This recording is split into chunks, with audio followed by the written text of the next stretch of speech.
Chris, you're COO of Boohoo.com, which is an online fashion retailer. What would you say are the biggest challenges you're facing in your current role? That's probably an easy one. I think the biggest challenge we've got is agility. At the end of the day, our customers are female, 17 through to 25. They're probably shopping once a week, but their tastes and their interests change. And since our product is almost about lifestyle, it's one of our toughest things is actually making sure that we remain constantly relevant to them. So that means we've actually got to bring innovation to them all the time. And that innovation comes through the website, through Facebook, social media, and through everywhere they're likely to touch. And wherever they touch is growing more and more often, and more the points that we can touch them. And how would you say that the way that you manage your technology structure and strategy, how might that be different from another company which has a different target audience?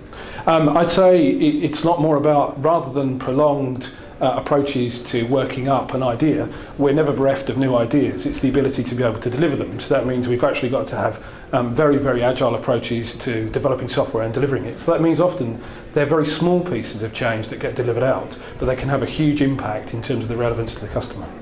And I'm intrigued because your job title, although IT is a very important part of your role, is only one part of it. You're COO. Could you just describe a little bit about your overall responsibility and how you got to that role?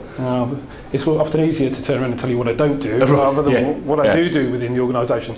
But yeah, I'm one of those my background is almost entirely CIO.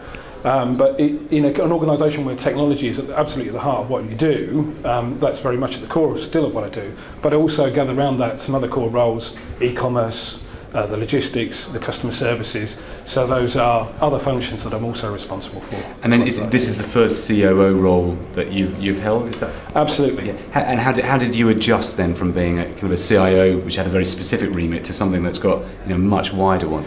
The adjustment probably wasn't as difficult. I think CIOs, or modern CIO, is at the heart of business change anyway. So any change that goes on within the organisation is pretty key to what you're doing. So really, it was just applying change in areas that you're already familiar with, because I think if you're in IT within an organisation, you're constantly looking at how you can change, how you can improve, how you can automate, where the next level of efficiency comes from, or the next marketing opportunity. So I think it's quite natural to suddenly find yourself, when you're given the challenge of actually managing these departments, to sort of slide into that role and do the job. Chris Bale, thank you very much. Yeah, thank you.